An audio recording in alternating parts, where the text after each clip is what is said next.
Assalamualaikum warahmatullahi wabarakatuh. Salam sejahtera semuanya. Perkenalkan, nama saya Utariola Sundari. Saya merupakan dosen di program studi Teknologi Industri Pertanian Universitas Palangkaraya. Nah, dalam rangka memenuhi sertifikasi dosen 2025, saya akan menjelaskan pada video ini yaitu mengenai mata kuliah pengantar agroindustri. Nah, mata kuliah pengantar agroindustri ini sendiri merupakan salah satu mata kuliah wajib yang ada di program studi Teknologi Industri Pertanian. Nah, mata kuliah yang memiliki bobot 3 SKS ini nanti akan dijabarkan dalam 16 kali pertemuan, di mana 14 kali pertemuan merupakan pertemuan tatap muka, lalu kemudian 2 kali itu untuk UTS dan juga UAS. Nah, metode yang digunakan dalam perkuliahan pengantar agroindustri ini yaitu menggunakan metode delivery interaction assessment, di mana nanti delivery itu merupakan pemberian materi, lalu kemudian penjelasan RPS dan juga nanti presentasi secara interaktif yang akan dilakukan di dalam kelas, lalu kemudian adanya interaksi atau interaction antara mahasiswa dengan dosen melalui 2 arah, melalui diskusi, baik itu nanti diskusi kelompok di dalam perkuliahan, lalu kemudian assessment, di mana nanti akan ada assessment formatif, yaitu penilaian dari kuis, tugas, dan juga nanti kemudian tugas kelompok maupun individu. Lalu kemudian ada assessment sumatif, di mana nanti akan melakukan penilaian akhir dan juga berupa UTS dan UAS. Nah, mata kuliah pengantar agroindustri ini sendiri itu nanti akan memberikan gambaran umum tentang konsep agroindustri, termasuk tantangan dan peluang serta potensi dari agroindustri di Indonesia saat ini. Nah, diharapkan nanti dari mata kuliah ini mahasiswa akan memahami tentang bagaimana itu agroindustri dan mengembangkan dari agroindustri itu sendiri.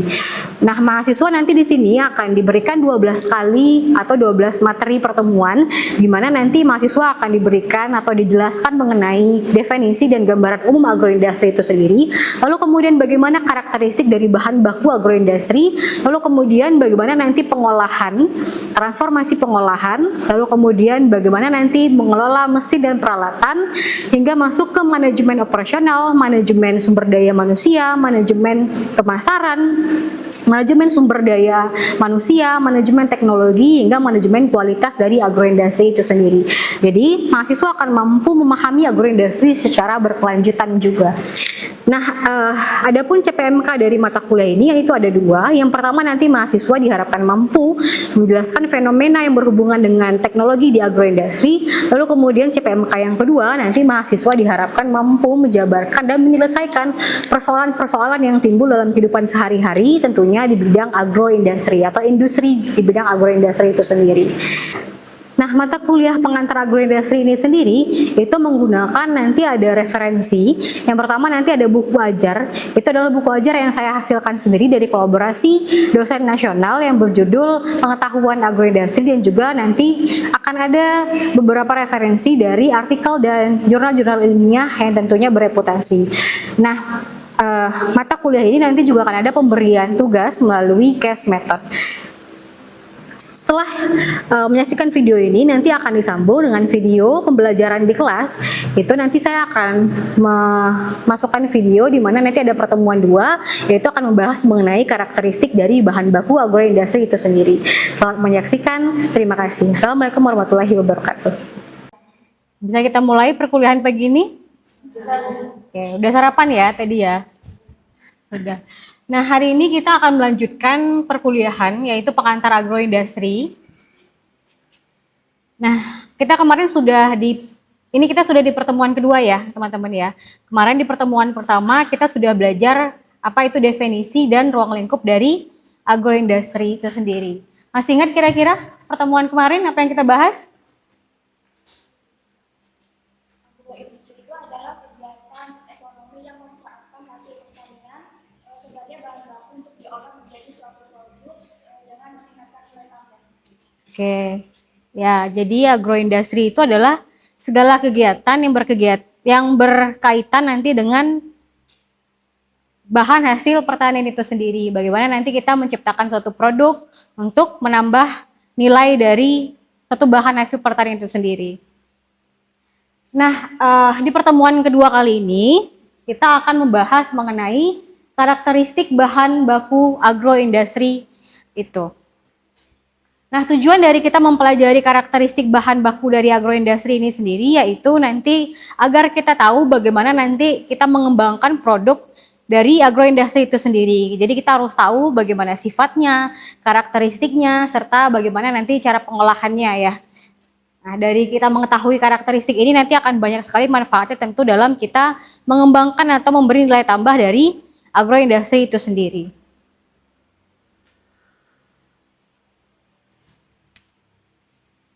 Nah, di pertemuan kedua kali ini, itu nanti kita akan membahas secara detail lagi apa definisi dari agroindustri, kita akan ulas kembali. Lalu kemudian karakteristik dari produk agroindustri, lalu kemudian kita akan mempelajari sifat kimia dan sifat fisik dari bahan agroindustri itu sendiri, serta nanti kita akan membahas mengenai kerusakan bahan itu. Nah, oke, kita ulas sedikit, yaitu tentang agroindustri. Jadi tadi seperti yang sudah dijawab oleh temannya juga, bahwa agroindustri itu adalah suatu industri yang berhubungan dengan nanti bahan hasil pertanian. Baik itu yang pangan ataupun non-pangan. Kalau yang bahan pangan apa kemarin contohnya? Buah, sayur, apa lagi? Yang pangan. Bahan-bahan hasil perikanan itu kan yang gimana? Daging, ikan. Kalau non pangan apa contohnya? Kayu, rotan. Kalau yang di Kalimantan sendiri biasanya apa yang kalau non pangan unggulannya? Ingat? Rotan, ada purun. Itu salah satu juga yang dia mirip rotan ya. Nah, itu salah satu contohnya. Nah, agroindustri ini nanti kita akan membahas segala hal yang berkaitan dengan hasil pertanian, mulai dari hulu sampai ke hilir. Jadi mulai dari bagaimana mengambil produk hasil pertanian itu sendiri, lalu kemudian bagaimana mengolahnya, lalu kemudian bagaimana mendistribusikannya, lalu kemudian bagaimana kita melakukan pengawasan mutu. Jadi kompleks sekali yang namanya agroindustri itu sendiri, bahkan sampai ke manajemen pemasaran, ya kan? Bagaimana nanti kita mengolah bahan baku. Jadi sangat kompleks sekali. Nah, kita hari ini fokusnya akan membahas tentang bahan baku agroindustri itu sendiri. Nah, jadi bahan baku agroindustri itu sendiri sangat banyak ya, teman-teman ya. Terutama itu kita manfaatkan dalam kehidupan sehari-hari untuk kita makan maupun untuk yang kita gunakan sehari-hari.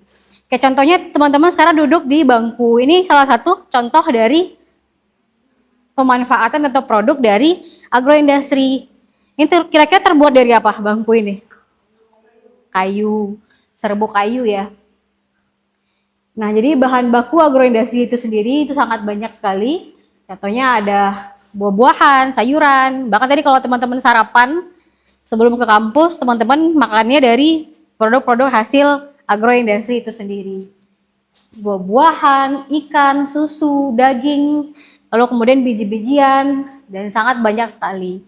Kalau untuk di Kalimantan sendiri kira-kira apa yang produk unggulannya, komoditas unggulannya? Apa? Kelakai bisa. So, ada nih, ada di gambar nih. Ada sawit. Nah, untuk apa kemudian kita mengetahui karakteristiknya? Tentunya untuk kita bagaimana nanti menciptakan mutu dari agroindustri itu sendiri. Nah, tadi kita sudah tahu apa saja jenis bahan bakunya ya. Lalu kemudian kita tahu lagi apa karakteristik dari bahan baku tersebut. Yang pertama yaitu dia perishable atau mudah rusak. Bahan baku agroindustri ketika dia masih menjadi bahan baku, dia sangat mudah rusak. Contohnya misalnya seperti sayur-sayuran, buah-buahan itu sangat mudah rusak. Nah, ketika kita mengetahui karakternya tadi, maka kita akan tahu cara pengolahannya. Lalu kemudian dia voluminous dan bulky, dia butuh ruang penyimpanan, dia butuh cara pengolahan penyimpanan tersendiri. Nah, setiap bahan baku dari agroindustri itu sendiri membutuhkan cara penyimpanan ataupun pengolahan yang berbeda-beda. Betul? Kayak sayur dengan daging kira-kira cara pengolahannya beda atau enggak? Berbeda ya, cara penyimpanannya pun berbeda. Bahkan antara satu buah-buahan dengan buah-buahan lain beda enggak cara penyimpanannya? Ya. Dan untuk bahan pertanian itu sendiri butuh penanganan sehingga butuh tempat yang cukup luas. Kayak contohnya kalau misalnya teman-teman mau menyimpan rambutan dengan menyimpan durian misalnya, pasti caranya berbeda dan butuh tempat, butuh kondisi yang berbeda, sehingga harus butuh penanganan nanti yang berbeda. Nah, kita harus tahu karakteristiknya kan, karena itu tadi cara penyimpanannya berbeda-beda. Lalu kemudian sifatnya low price atau harganya rendah. Itu menjadi salah satu kelemahan juga dari bahan baku produk pertanian.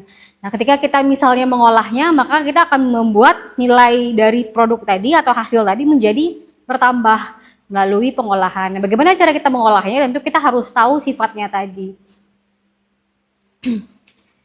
Lalu kemudian dia sifatnya musiman atau seasonal gitu ya. Apa contohnya? Yang musiman, buah-buahan misalnya. Durian, apalagi contohnya? Mangga, rambutan, banyak sekali kan. Nah, karena sifatnya yang musiman tadi, maka kita butuh penanganan juga. Kalau sekarang misalnya teman-teman mau makan durian, itu sudah bisa teman-teman nikmati sepanjang tahun. Karena contohnya teman-teman ada yang tahu durian ucok yang di Medan, pernah ada yang beli bahkan mungkin? Pernah ada, iya, ada yang orang Medan di sini ya, Sierna ya. Nah, itu kan salah satu pelopornya ya, durian ucok itu. Jadi dengan cara pengolahan dan penyimpanan tersendiri, jadi dikelola, dia disimpan, dibekukan, diawetkan. Nah, kita menjadi bisa menikmati durian tadi yang harusnya cuma 2 kali setahun musimnya, jadi sepanjang tahun kita tetap bisa menikmati. Lalu kemudian duriannya diolah menjadi contohnya pancake ya, pancake. Lalu apa lagi? Roti-rotian. Nah, itu kan salah satu bentuk dari kita mensiasati bagaimana sifatnya yang musiman tadi. Lalu kemudian low price, musiman, itu semuanya bisa diakali. Nah, untuk sifat dari bahan agroindustri tersebut, jadi nanti kita harus tahu apa komposisinya, lalu kemudian bagaimana karakteristik baik fisika maupun kimia. Jadi ada sifat fisik, sifat kimia, dan juga tentunya ada karakteristik dari fisikokimia serta fungsi dari karakter itu atau bahan tersebut.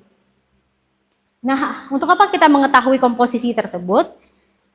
Yang pertama, kita bisa mengevaluasi komponen kimia atau nutrisinya. Karena setiap bahan memiliki nutrisi yang berbeda-beda. Contohnya misalnya seperti sayur dengan buah. Kira-kira yang banyak vitaminnya yang mana? Buah atau sayur? Sayur. Kalau misalnya protein, kita butuhnya di mana? Atau kita bisa dapatkan lebih tingginya di mana?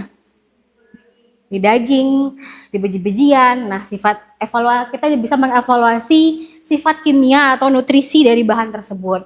Lalu kemudian kita bisa jadi tahu bagaimana mengembangkannya menjadi sebuah produk ketika kita tahu karakteristik atau sifat dari bahan tersebut. Kita juga bisa merencanakan dan mengevaluasi bagaimana kemudian menambah nilai dari produk tersebut.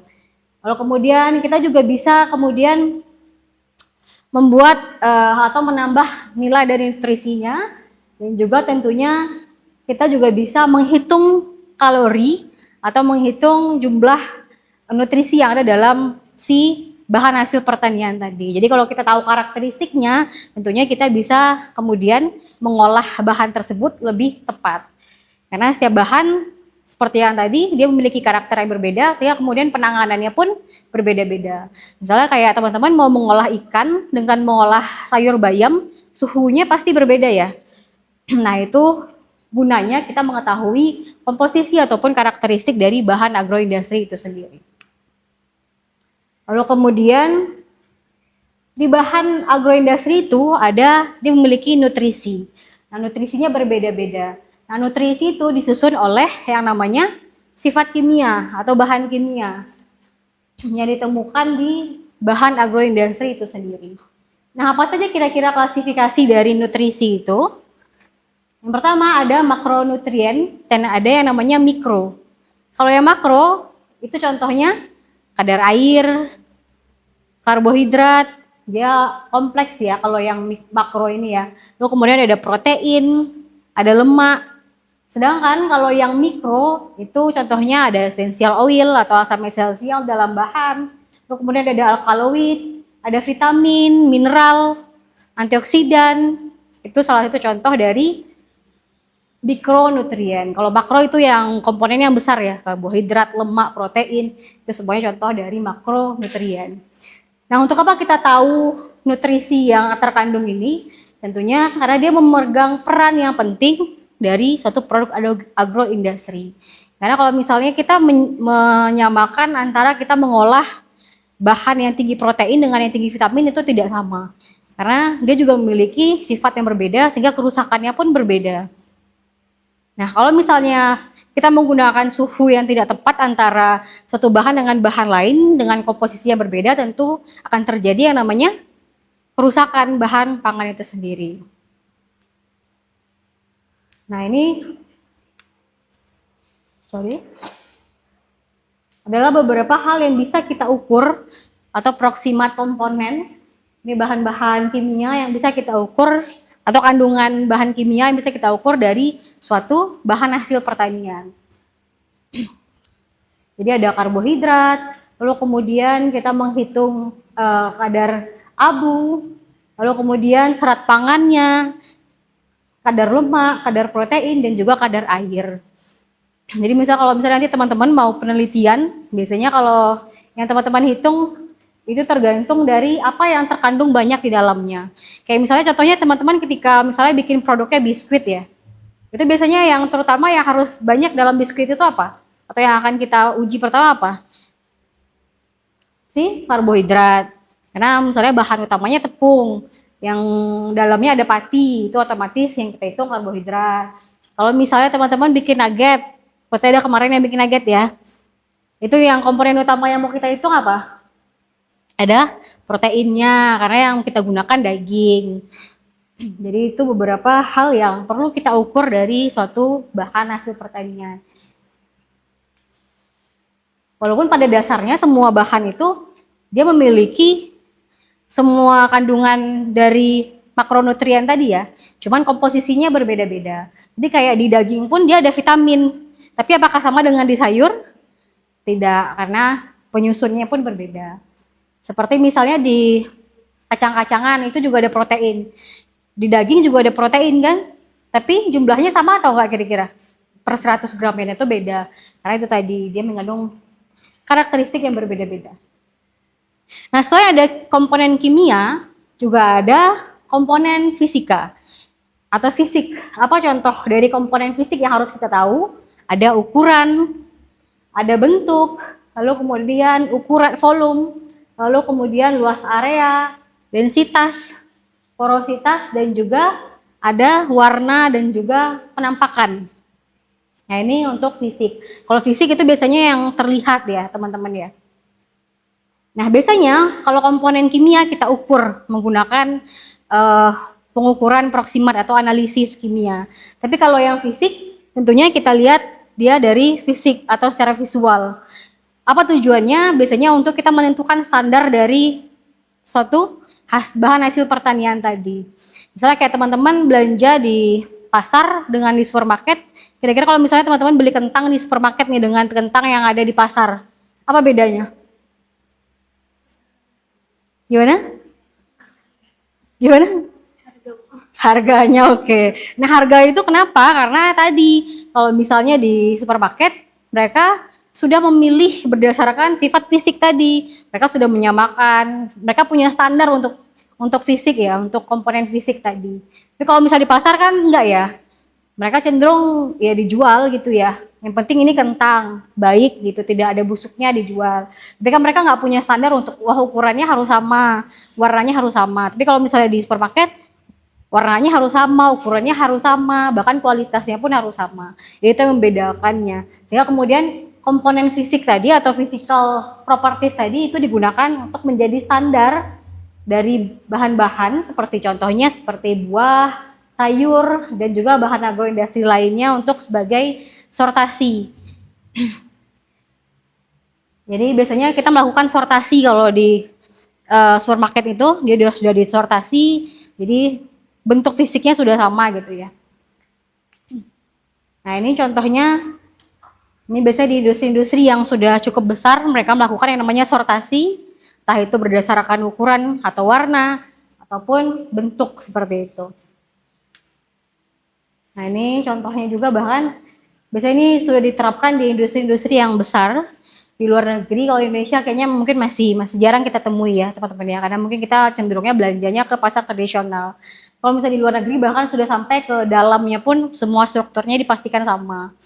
Jadi misalnya kayak teman-teman nanti mungkin setelah lulus dari TIP punya usaha misalnya gitu ya, usaha jus mangga atau misalnya apa, usaha-usaha di bidang makanan. Nah, dengan teman-teman melakukan sortasi ini, teman-teman dapat kemudian menjaga mutu dari produk yang teman-teman hasilkan.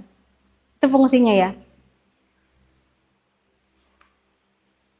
Nah, setelah kita tahu tadi komponen kimia maupun fisik yang ada dalam suatu bahan hasil pertanian, kita juga harus tahu apa sih kira-kira penyebab spesifik kerusakan bahan dari agroindustri itu sendiri.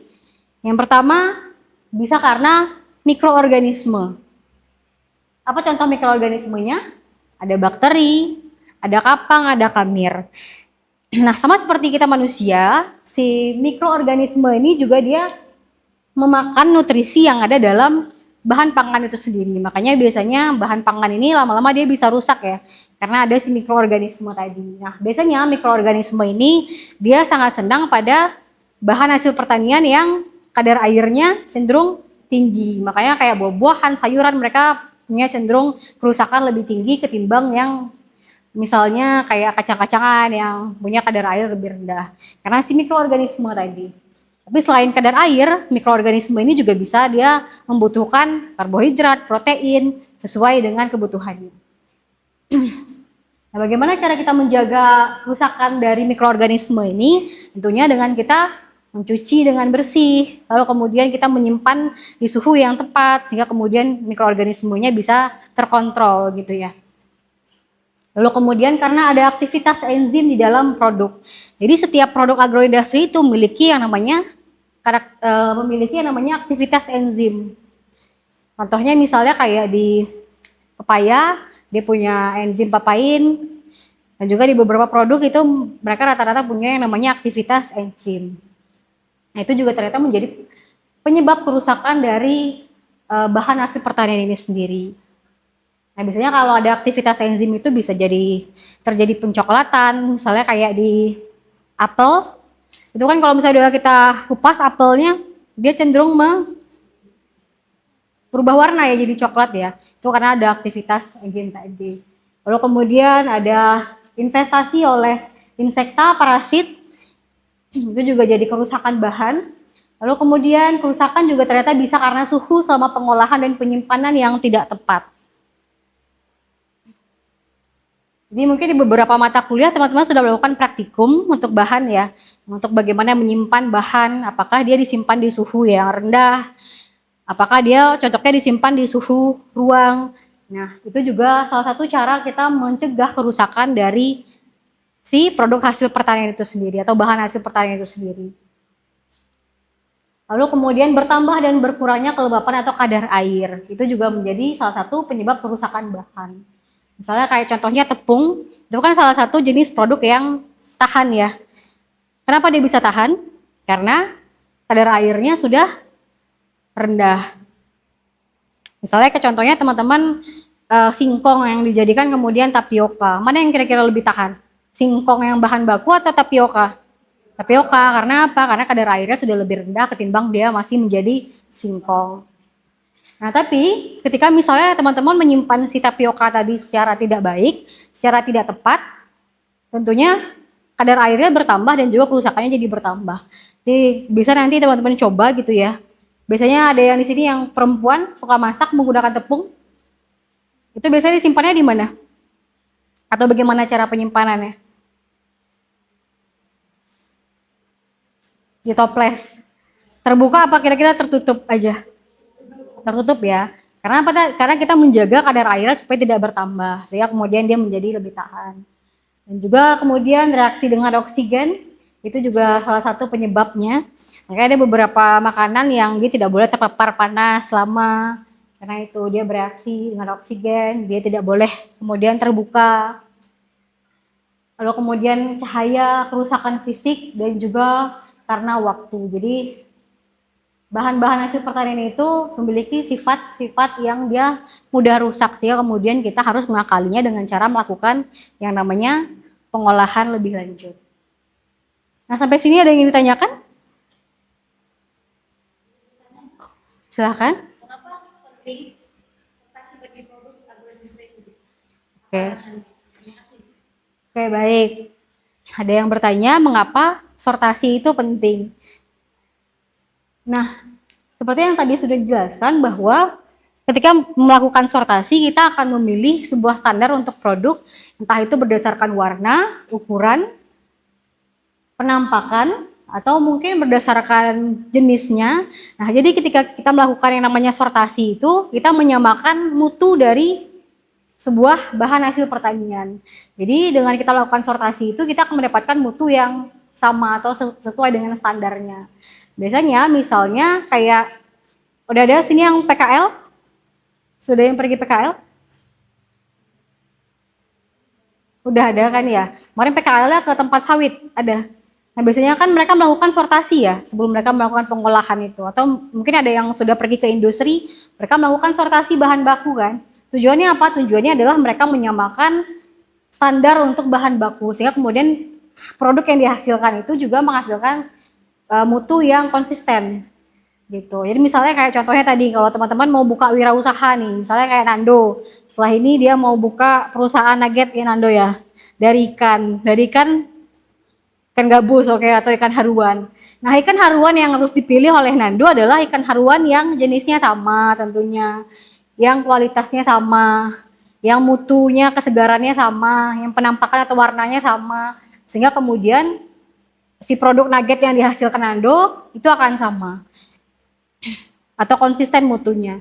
Tapi misalnya gitu ya, mungkin hari pertama Nando produksi dia menggunakan ikan haruan yang mungkin agak sedikit busuk. Di hari kedua yang agak baik, kira-kira bagaimana mutunya? Tentu berbeda-beda. Nah, biasanya kita melakukan sortasi tadi adalah kita untuk menyamakan mutu, menyamakan sebuah standar sehingga kemudian kita dapat menghasilkan produk yang sama dengan standar yang tadi.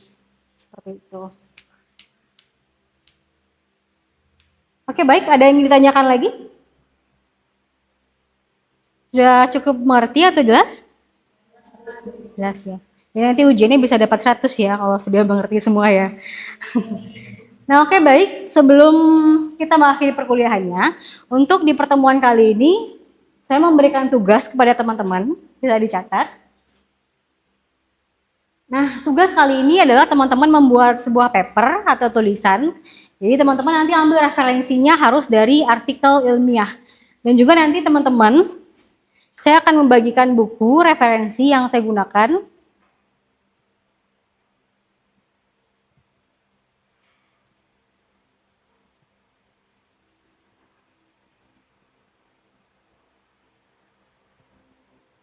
Ini adalah buku yang saya hasilkan sendiri. Nanti pengetahuan agroindustri, nanti teman-teman bisa menjadikan ini sebuah referensi ya.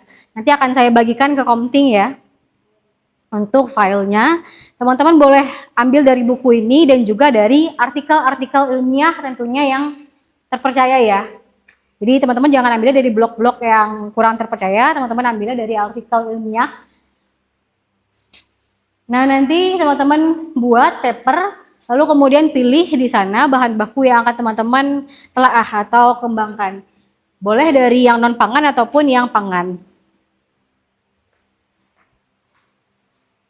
Nah, tugas ini, setelah teman-teman mereview artikel tadi, teman-teman kemudian buatkan berupa makalah dan juga PowerPoint yang akan teman-teman presentasikan untuk minggu depan. Untuk kelompoknya itu sudah saya bagi, nanti akan boleh dicatat. Jadi nanti di akhir kuliah ini, untuk bahan kuliah hari ini akan saya share. Nah baik, untuk tugasnya ada yang ingin ditanyakan? Tidak ada? Ya, sudah cukup jelas ya. Nah sebelum kita mengakhiri perkuliahan ini, nanti teman-teman jangan lupa absensi dulu di si Uber ya. Sudah saya bukakan untuk link absensinya.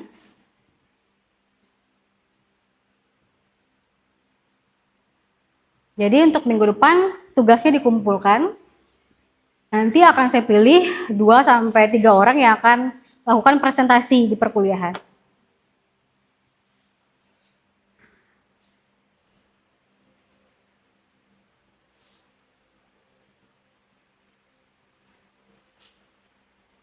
Oke, baik. Ada yang ditanyakan lagi? Oke, baik. Kalau tidak ada, saya tutup perkuliahan hari ini. Terima kasih untuk kehadiran teman-teman.